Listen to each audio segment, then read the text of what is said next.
Good morning and welcome back to Family Meeting. Getting ready to record podcast episode 217. We're just 8 days away from the greatest holiday that's ever been created. Yes. Thanksgiving. I love Thanksgiving. So just thinking about it, it's my favorite holiday for a lot of different reasons. And that has me wondering, what is everybody's favorite holiday? What holiday do you think is your favorite? Lysandra, what's your favorite holiday? My favorite holiday is Christmas. Thanksgiving is a very close second, but I love Christmas because it lasts longer and it is like where everybody feels so joyful and chipper all the time. And I don't know, it's just wonderful. It does feel different. Like Christmas feels different. Christmas season feels different. So some of you already have your Christmas tree up and everything. We're not allowed to do that here. Otherwise, I would have it up already. Nope, not until after Thanksgiving. But Thanksgiving's coming pretty soon. We're actually going to be talking about Friendsgiving, doing Thanksgiving with people who aren't necessarily your family and enjoying that. We've already done one Friendsgiving ourselves, and then our girls went to a Friendsgiving at their friend's house the very next day. And so going to kind of chat about that, how you can make that happen. And the reason we did Friendsgiving this year was because of me. It was my idea, my brainchild. I went out of my comfort zone socially, and we had a whole house full. I am proud of you. So had a really good time with it. We did. It's a great way to bond with your friends, especially in a situation where we live in an area where a lot of people moved here and they don't have any family nearby. So whether or not they have family nearby, you have family nearby, it's a great way to connect with people. So one of the things I want to talk to you about, we had our t-shirt contest just the other day, and Jessica won that. Yep. So I've been dealing with the people who are producing these t-shirts for us, and they are almost ready for us. So we'll be putting those for sale for this fall season. We've got 4 different colors of our Family First t-shirt. Those will be available on our shop very, very soon. I know some of you were commenting and asking, like, when can we buy them ourselves? You know, since the contest is over. I'm talking within the next week or so, I should be able to place my hands on those and get those up for sale up on our shop, familymeeting.org/shop. So Awesome. Be able to grab your Family First t-shirt there.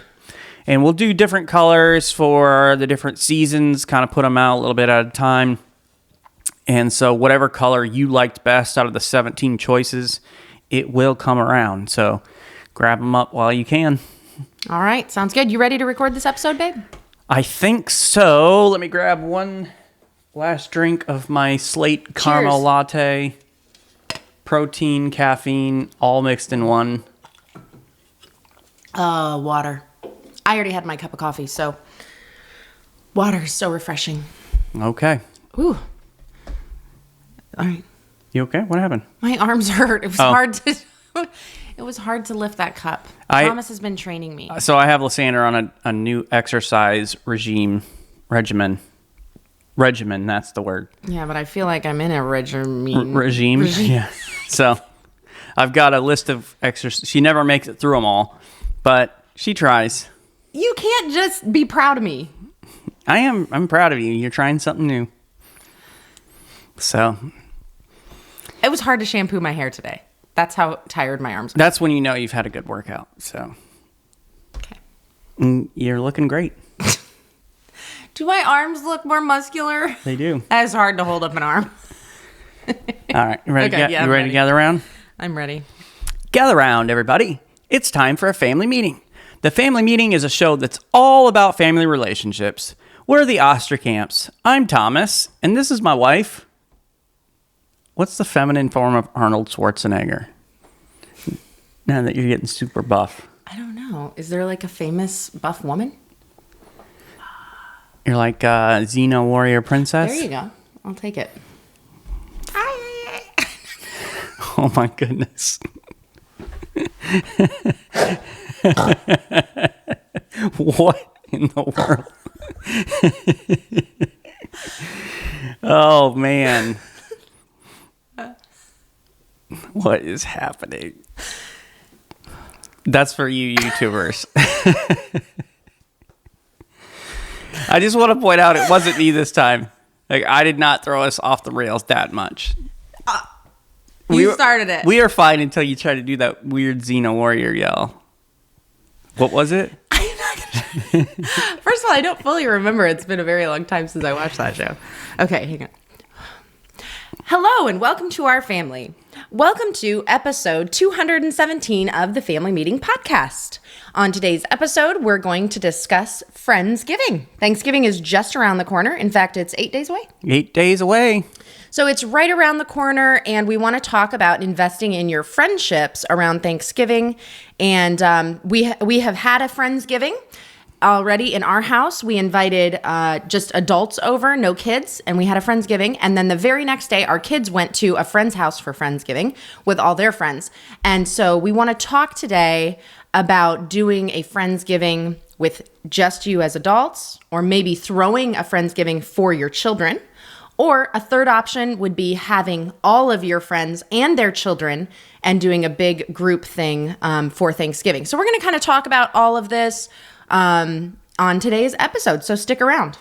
Before we jump into that episode here, a couple of things we want to talk about this morning, and I want you to get out your calendars because we've got a special couples retreat coming up March 7th and 8th.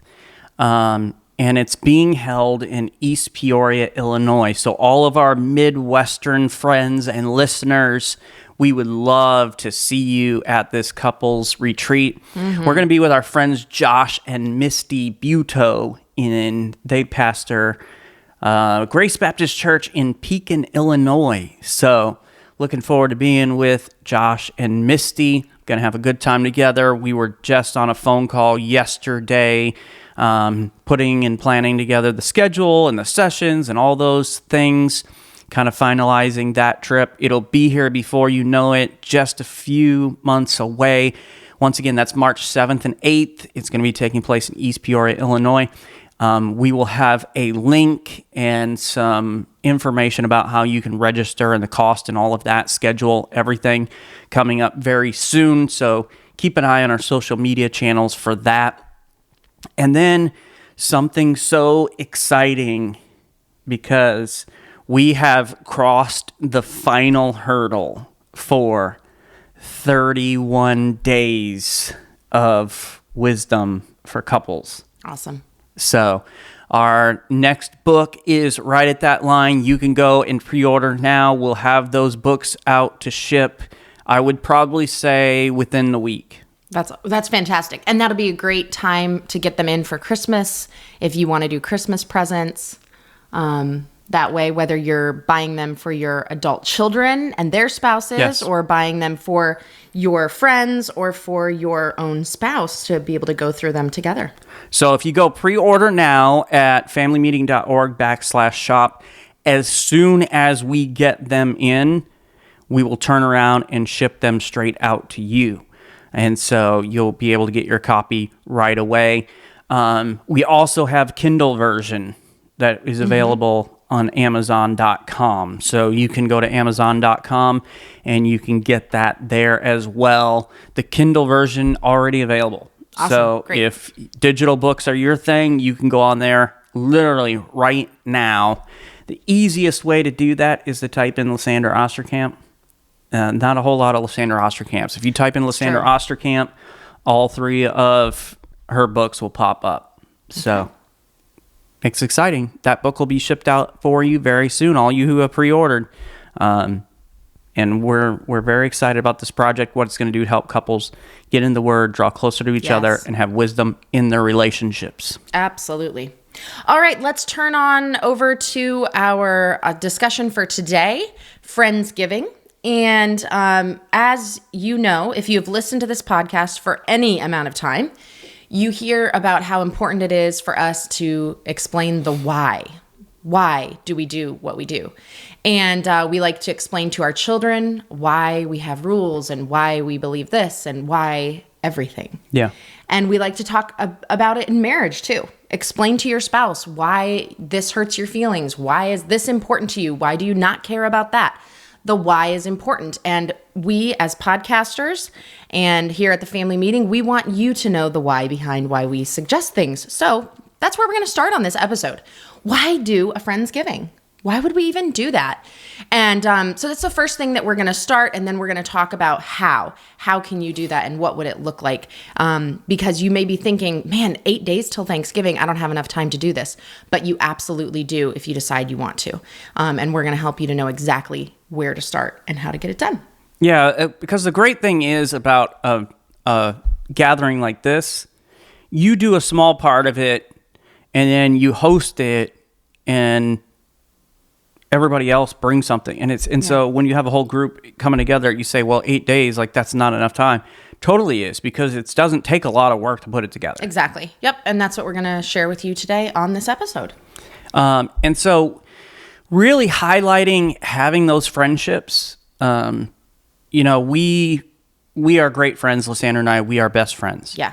But we also value friendships outside of our marriage. We think it's important that we each have friends ourselves and then have friends that we enjoy as couples as well.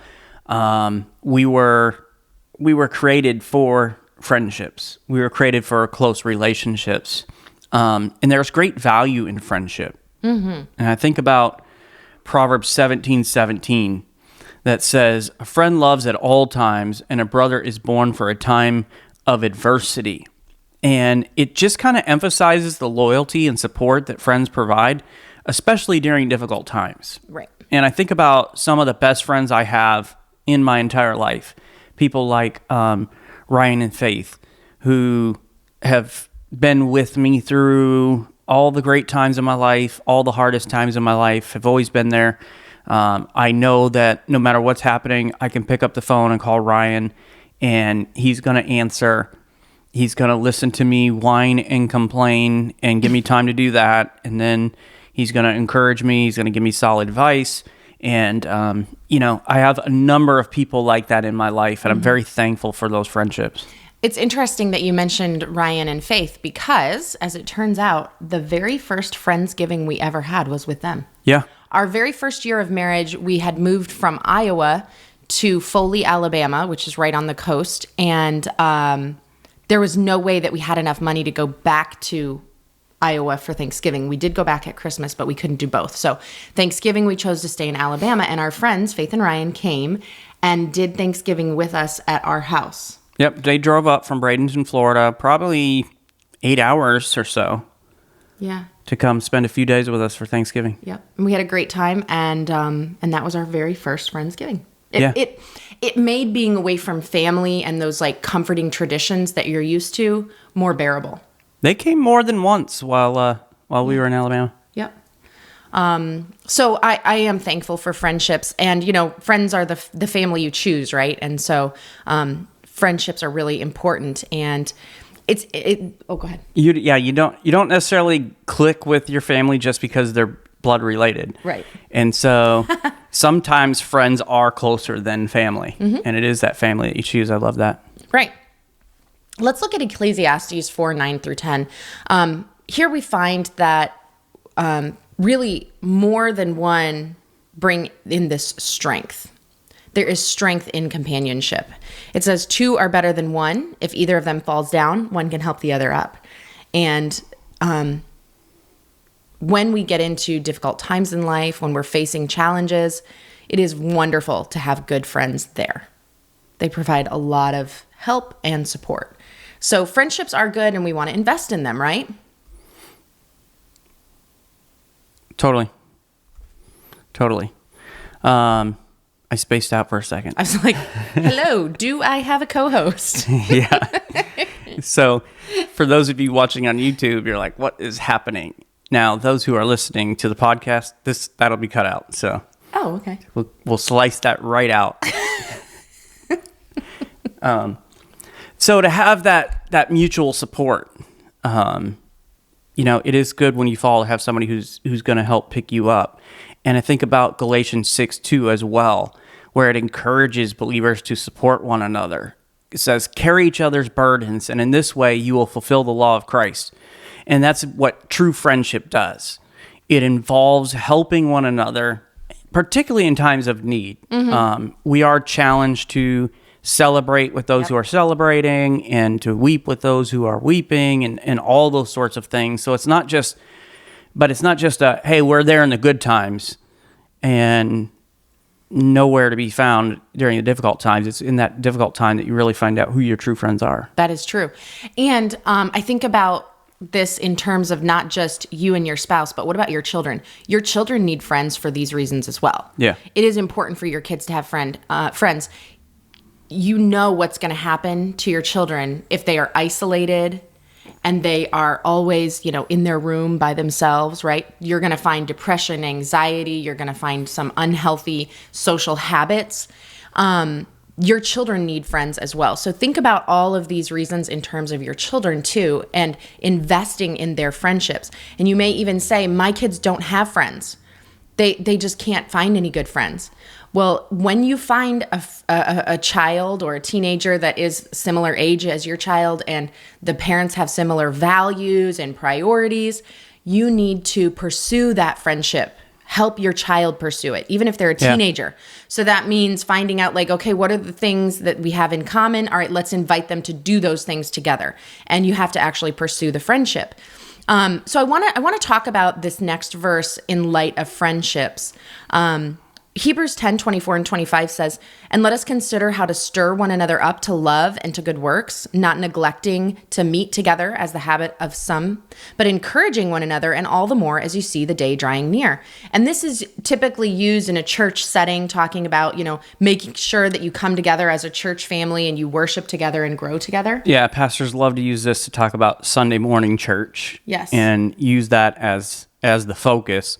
But there's a lot more going on here than, hey, just come to our building Sunday morning at 10 o'clock. Absolutely. This is talking about living life together and supporting one another, not just so that you can be successful in life and by our culture's standards, but there is a purpose to it. And we find it at the beginning of verse 24, and that is to stir one another up to love and to good works. So friendships can do that. Friendships can help you learn and encourage you to love one another, as we see many, many times in Scripture. We are to love others. It can encourage us, those friendships can encourage us to do good things, good works, okay? And we should all be known by our good works, which should glorify God our Father. So friendships have a lot of value, both yours with your adult friends and your children's friends. But of course, you have to choose the right friends. Totally. Okay, so negative friends are going to do the opposite of all these things. So make sure that you are careful what friends your children has and what friends you and your spouse choose. That is very, very important. But I do want to talk about too how having friendships outside of your marriage can actually benefit your marriage. Because I think that there is this idea of we just want to invest in each other. We don't want to, I don't want my husband to go out with his friends, or my wife spends too much time with her friends. And I know that we can be out of balance sometimes. Yeah. But how can friendships actually benefit your marriage?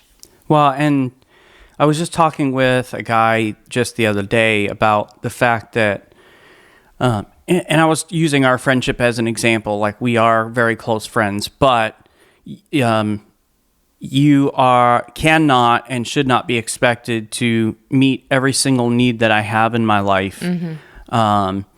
And the same is true. I cannot and should be expected to meet every need in your life. We've talked about this before on podcast episodes. And so having these strong friendships outside of our marriage, now you are my number one, and mm-hmm. I go to you first, and all those sorts of things. And we're talking about close friendships. We're not talking about going to somebody and just complaining about your spouse. No. And all of that. But it is nice to have solid people, solid friends who want the best for you, want the best for your marriage, that you can go and talk to and share your feelings, maybe some frustrations, some joys, And this emotional support helps individuals process their emotions and challenges, which in turn can reduce the emotional burden placed on a spouse. And so, once again, as Lysandra mentioned, and we talked about in other episodes, having the right people that you go to as those close friends. If somebody is not fully supportive of your marriage or your relationship or your spouse, that's probably not the person you want to talk about your marriage and your relationship and your spouse Absolutely. with, Right. because they're not going to give you the good, solid advice that you need.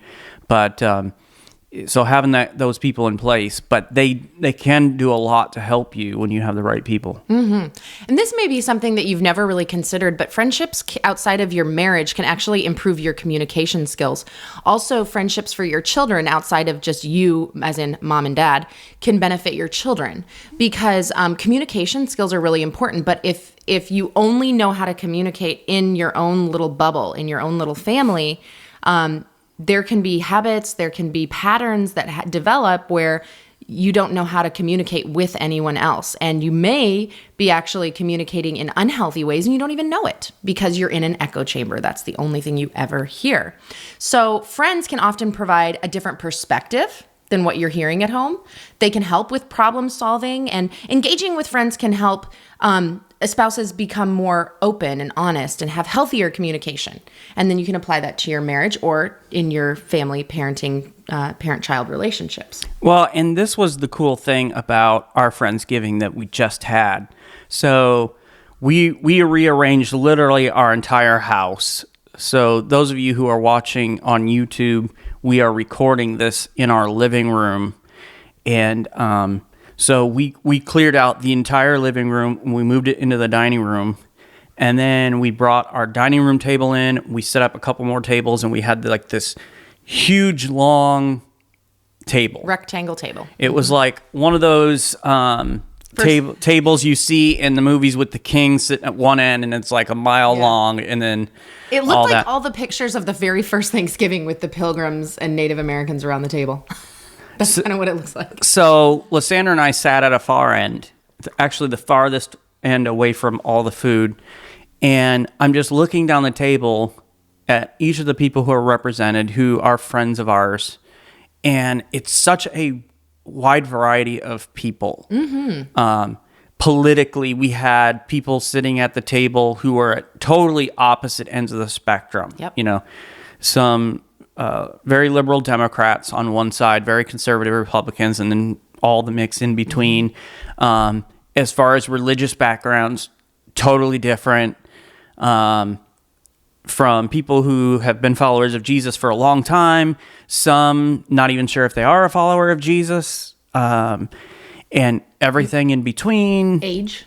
Wide variety of age. And it was just, it was a great thing to look and see so much difference. And yet we're still all getting along. We're able to have conversations about whatever and really have a good time, learn from each other. So that variety is so good. Mm-hmm. And the thing is, like, strong friendships can help individuals grow personally and emotionally.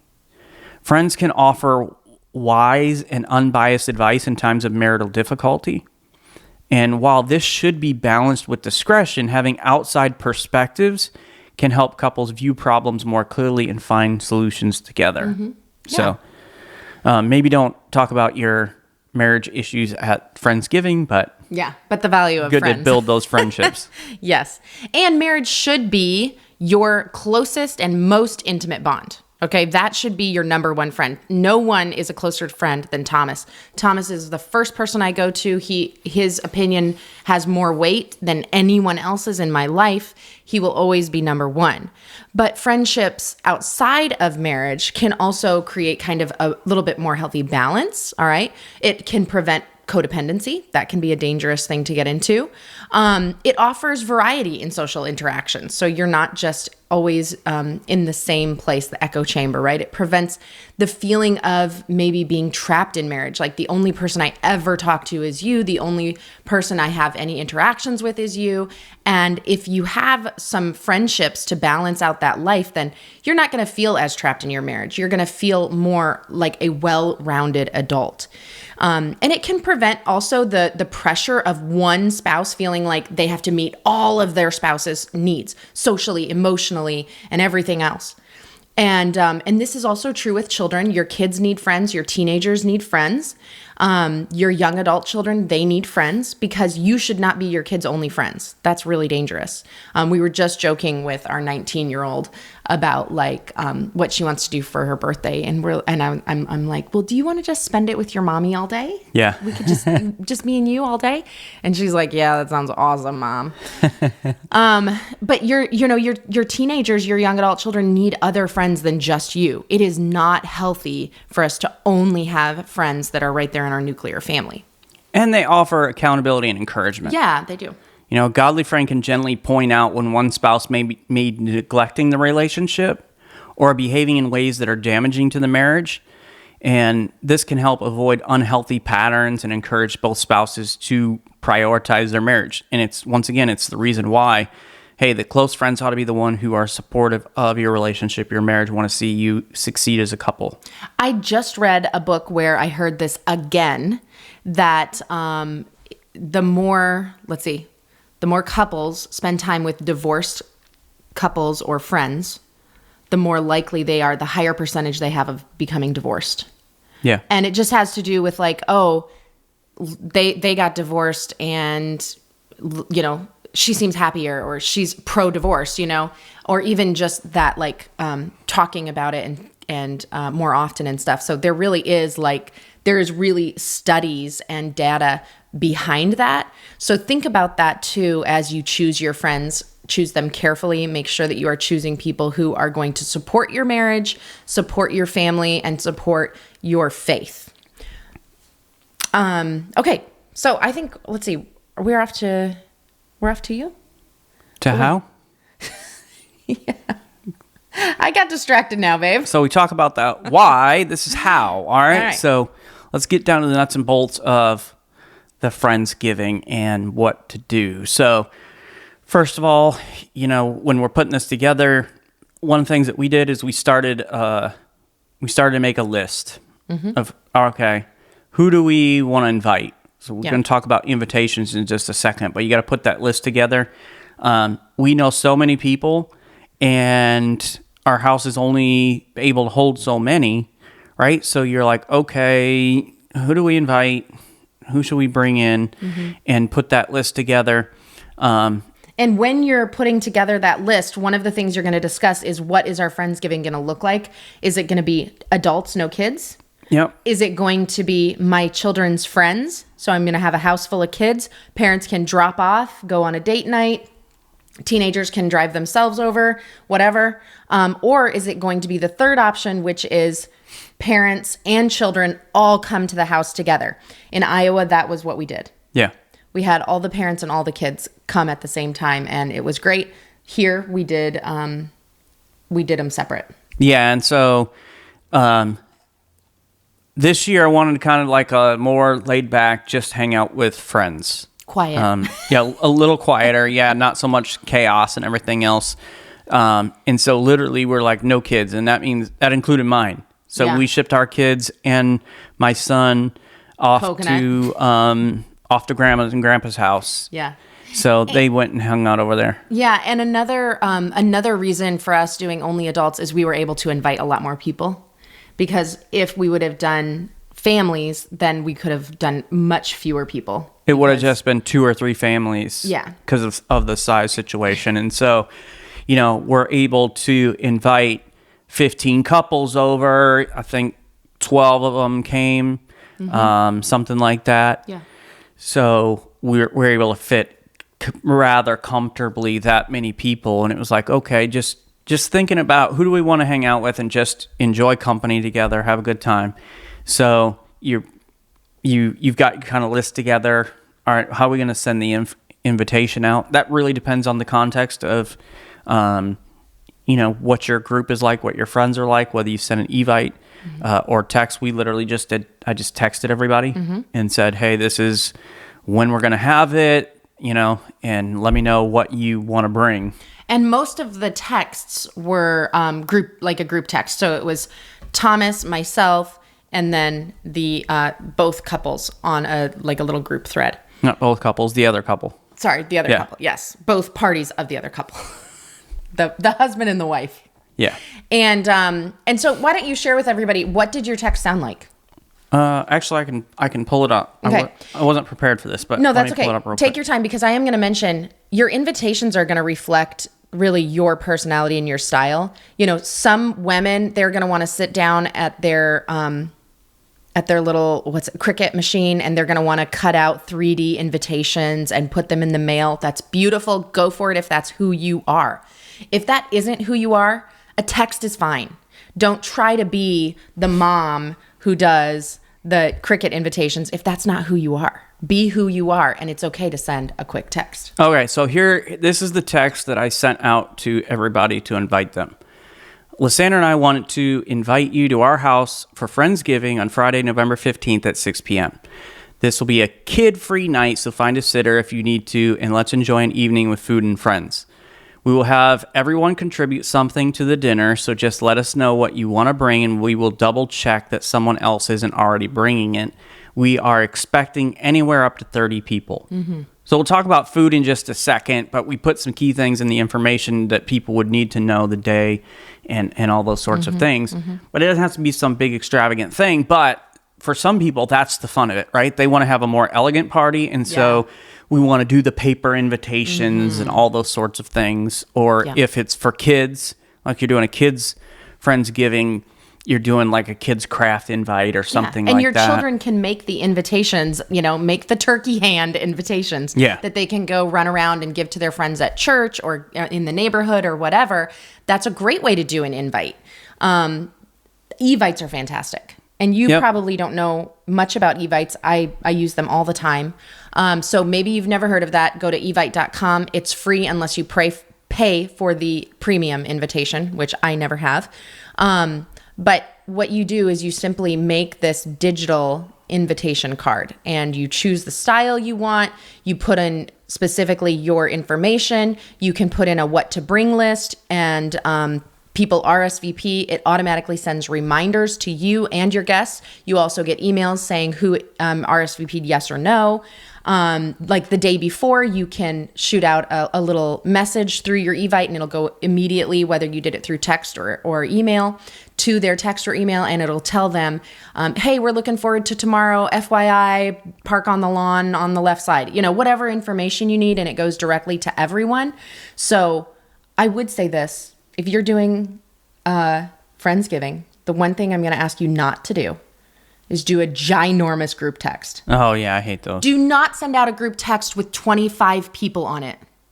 That's the worst. Yeah. That's the worst. But Evite is not like that. Like, they're going to get the individual message, and you're going to communicate with each person, but it's all done through Evite. So I am pro Evite, but texts are great too. So it can be as simple or as elegant as you want based upon what kind of gathering you really want to have. And one other piece of info you may want to put in the invitation is how classy it is. Like my neighbor texted me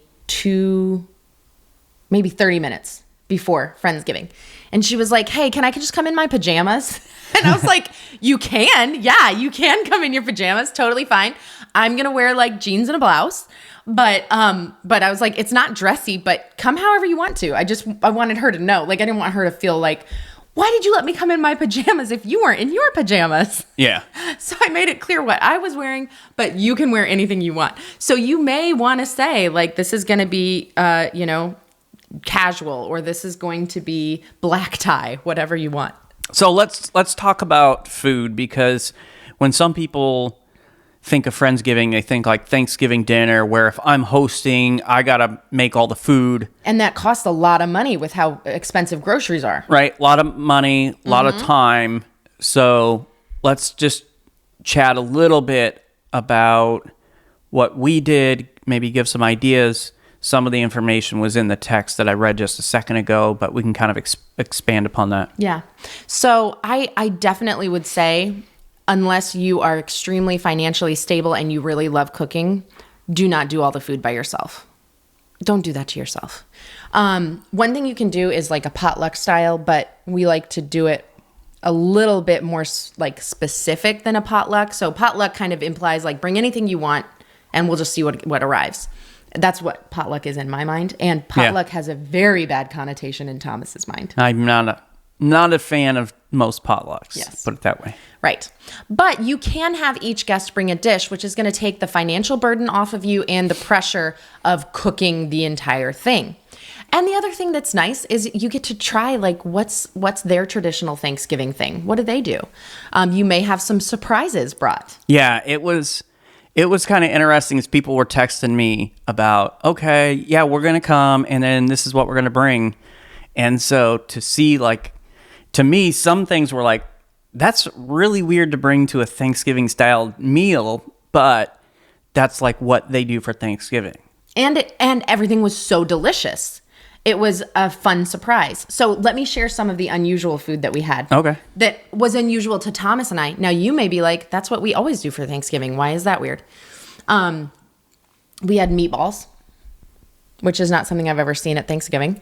We had egg rolls and fried rice. Yep. Which the egg rolls were amazing. The egg roll and the meatballs were amazing as well. They were good. We had gumbo, which was delicious. Yep. And I was thinking there was one other thing. Maybe that's it. Maybe those were the three kind of like, well, that was a surprise, but cool. Yep. And they were, I know, the shrimp and artichoke appetizer was so delicious, but I've never had shrimp at Thanksgiving. And then we had some different variations on some classics, like somebody's take on green bean casserole that was totally different than what we would normally expect. Yeah, so it was fantastic. The food was delicious, and yet some things were a surprise. But we made sure that all of the food that people were bringing came through us, so that we knew we weren't going to have like 6 sets of mashed potatoes, right? So what did you cook? So we're talking about we set up and hosted the whole thing to give somebody an idea of like, okay, how much time did you spend, energy did you spend on the meal itself? What did you cook for the meal? Okay. So we did not spend that much energy. We definitely spent a good amount of money just because of what we chose to make. And that was the turkey. So Thomas made 2 turkeys and they were phenomenal. Thomas is excellent at making the turkey. I will never try to take that away from him because he does such a good job. So the turkey was, of course, the biggest expense, especially because we made 2. And then I made mashed potatoes and I made gravy. Yeah. So we brought only 3 items to the table. The other thing that we would have brought is, we brought, I got paper plate platter plates because there was going to be so much food. I knew people would want to try little bits of everything. We had bowls for salad and bowls for gumbo and stuff. And then we, of course, put together the table. Yeah, and we did a couple drink stations. I made a cranberry punch. Yep. And then was it lemonade and tea? Sweet tea? Somebody brought the sweet tea. I made lemonade and just put out water. Okay. Yep. So we didn't spend that much money really. And it was a very low pressure day. Like we didn't even start working on it until like 1:00. And then we took a nap and stuff. And it was very, very relaxed. Low key. Yeah. We weren't under a lot of pressure and stressing and freaking out. So, it's great. It's great to have people bring. Now, maybe your friend group is all about cooking, and that's like a fun thing. So maybe you could do a cooking party where everybody comes together and you make the meal together. I think you'd have to have a large kitchen for that. Yeah, which some people do, and they have the perfect thing for that. You could do fall-themed, like hot beverages or mocktails or cocktails or whatever you like. Serve like an apple cider or pumpkin lattes or whatever. And so this can kind of make the food really fun. What we did is all of the food was on the island. We had the desserts on the counter in kind of off to the side. And then we had a drink station elsewhere in the house so that not all of everybody, was getting like crowded in one spot. Yeah. So I think that pretty well covers the food of what you can do. If it's a children's Thanksgiving, you may want to do homemade mac and cheese and chicken nuggets. Yeah. Depending on how old your children are and how old their friends are. So just think about that. And then you can put together, you kind of set the mood for the event and the gathering. You're putting together a playlist of your favorite songs to play throughout the event.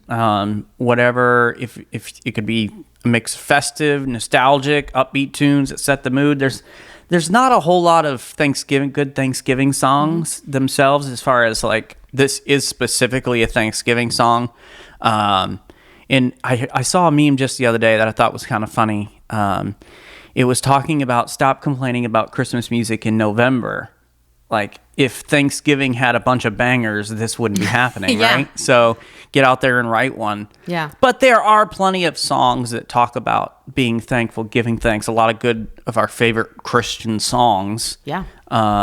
have to do with that. So if that's kind of the mood you want to set, or you just, man, we want to put on some old school rock and just like set that kind of, whatever it is. But having some music kind of really elevates, I think, the gathering and fosters good conversations to take place where it's not like awkward. Yeah, exactly. It's really important to have music. We never, ever don't have music going when we have people over.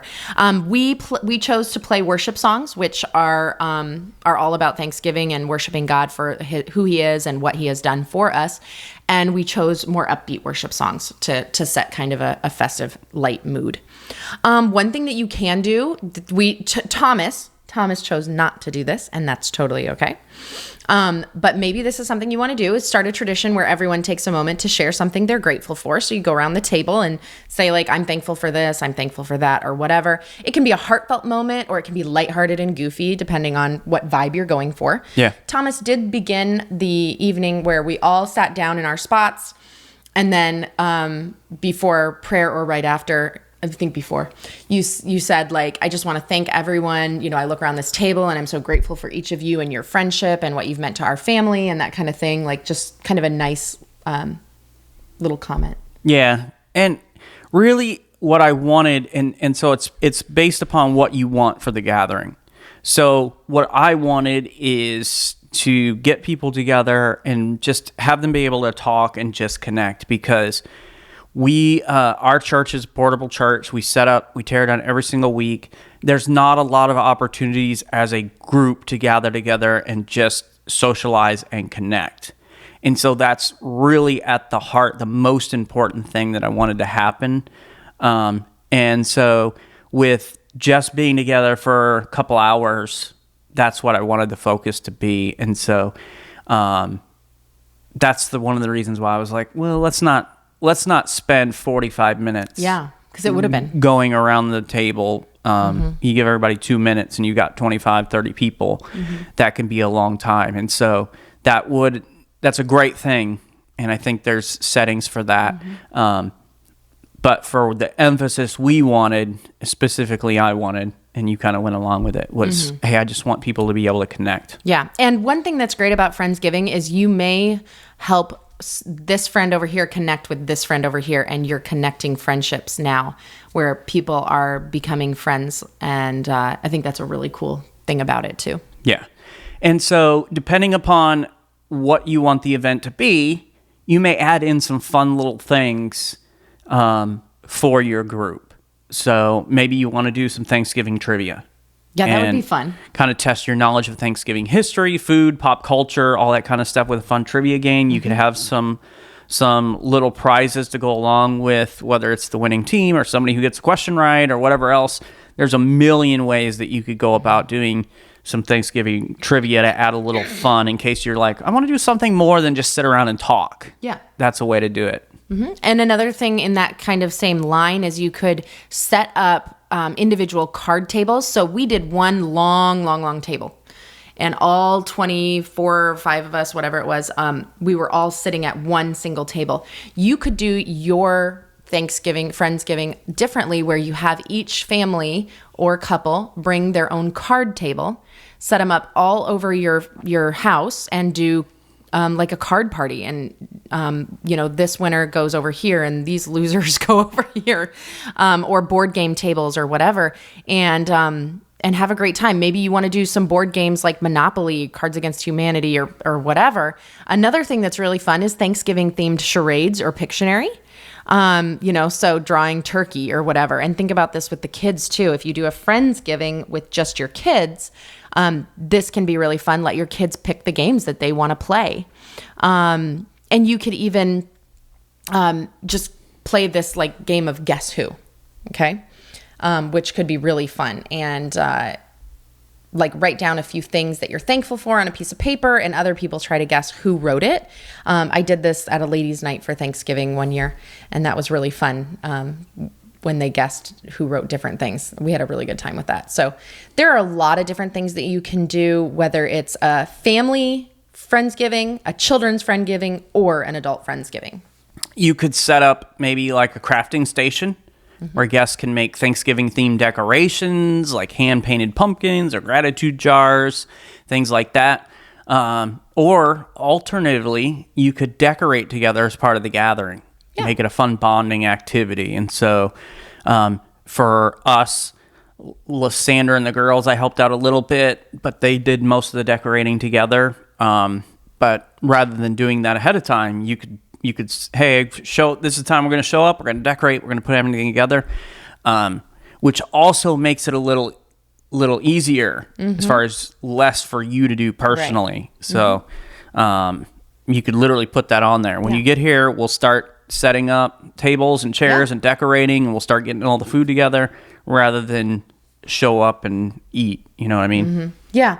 And I think the craft idea is a great idea if it's younger kids. That's a super fun thing. But like girl teenagers love doing things like painting pumpkins. Yeah. Our girls would love that with their friends. So those are good ideas. Make sure you have a little photo booth. That can be really fun. A DIY like photo booth with Thanksgiving themed props. You could have pilgrim hats and turkey masks or autumn leaves, or you could make it more, elegant or rustic or whatever. But just to have a spot to capture the fun memories and something for people to take home with them to remember. Yeah. So you could maybe watch a Thanksgiving movie. Yeah. I know Hallmark has Thanksgiving movies. I don't know much about that, but I, for some people, it's like they, having the social interaction and everything can be a little hard. So like you're gathering together, you're still doing something, you're watching a Thanksgiving movie. There's not a whole lot. So one thing I found online for a Thanksgiving movie is Planes, Trains, and Automobiles. Have you ever seen it? I have not. Okay, so I saw it when I was a very young child. I am not promoting it because... When's the last time you saw it? I had to be probably 8 years old. And you probably watched it on TV. Yep, so I'm sure they cut out anything that was bad. But I'm almost positive it was like... what's that guy's name? John Candy. John Candy and the little guy. And there's a little guy. I can't remember his name. Martin Short, maybe? Okay, I could be wrong. You guys help me out later. Anyway, I think the gist of it is like John Candy's trying to get home for Thanksgiving, and he tries a plane, but the airplane doesn't work out. He can't get on, or crashes, who knows. And then he tries a train, but the train doesn't work, and then they try an automobile, and the automobile breaks down, and like they're just trying to get home for Thanksgiving. Yeah. I could be completely wrong. I really believe I was around 8 or 9 when I watched that movie on TV. So, okay. But I think that's one. And then there is a Charlie Brown Thanksgiving. Okay. And then I've never seen it. I think there's other things as well, depending upon you. Just type in Google Thanksgiving movie and something. Can't be that hard. Whole list is going to pop up. Yeah. But maybe you just want to kind of like create a cozy space to watch together after the meal. Yeah, that could be fun. Another thing you can do if you want like a longer day thing, you don't want it to be just like we're going to eat and leave, is you can volunteer as a group. So you could go to a food bank or community center or whatever and see what they're doing there, figure out how you can give back. Then you all go back to your house and eat a nice meal and have a good time together. So I think that's a really cool way to get the focus off of yourself and onto others. Well, and I think kind of a fun maybe twist on this, depending on when your Friendsgiving is going to be, maybe nothing's open in order to do that, but you could have everybody who's coming bring extra non-perishable food items and Awesome everything idea. else, so that then you could later take that to your local food bank or homeless shelter or whatever else. And that's a great way to contribute and to really have the true spirit of Thanksgiving, where it's like, we are grateful for what God has given us. We want to give to others. Yeah, and I think about local groups like Sheltering Tree and different things like that here. Wherever you are, there is a local mission. There is a group, an organization that will help out like that. So I know that'll be an encouragement to those people there. And it's a way to kind of give back and get your friends to focus in on something else, as Lysandra said. And then you could do a Friendsgiving toast. Maybe you don't want to go around the table like that wasn't what I wanted at our Friendsgiving. But I did want our friends to know how much I appreciated them in my life. We have been here in Palm Coast for about 3.5 years, and it's just amazing to look down this long table and see all the different people that God has brought into our lives, the impact that they've made on us, and really just wanted to take an opportunity to thank them and just let them know how much I love them, I appreciate them, and so adds a little bit special, and it's just a great time to share your appreciation and love for the people that are in your life. Yeah, and then you can raise your glasses and share a toast. I think this is a really fun idea. You can share a Friendsgiving story. So you can do this in a variety of ways, but one thing that I think would be really fun is just go around the table and share your funniest stories about one of the friends at the table. I like that. That's could kind of be an so interesting fun. thing. So it's yeah. Friendsgiving. In other words, like, I love my friend, she did this crazy thing or whatever. But it could also be sharing your favorite Thanksgiving story in general, whatever you want it to be. You could say this is your funniest story, or maybe like this is your most meaningful, heartwarming story. So like when I was in a real bind, this friend over here came to my rescue, or whatever. It could be more heartwarming, or it could be funny. What's the vibe of your Friendsgiving? Is this about like goofing off, fun, or is this like we're getting heartfelt? This is really a warm, classy event, and share the stories. We as human beings love stories. Yeah. Stories are where it's at. So stories can be awesome, and that can really help you to have a great time at your Friendsgiving. It can lead to a lot of laughs, which, as the Bible says, laughter is like medicine to your heart. It can help your group bond. It can also help like this friend over here who's never met this friend over here connect and get to know each other better, because you're sharing and you're seeing that sense of humor that friend has or whatever. And so this can be a really good thing. I like this idea.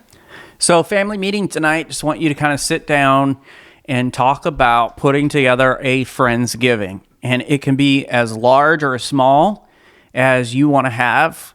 Just think about the gathering you want to have. Maybe you just want to invite a couple of families over and spend a nice Thanksgiving type meal and event together.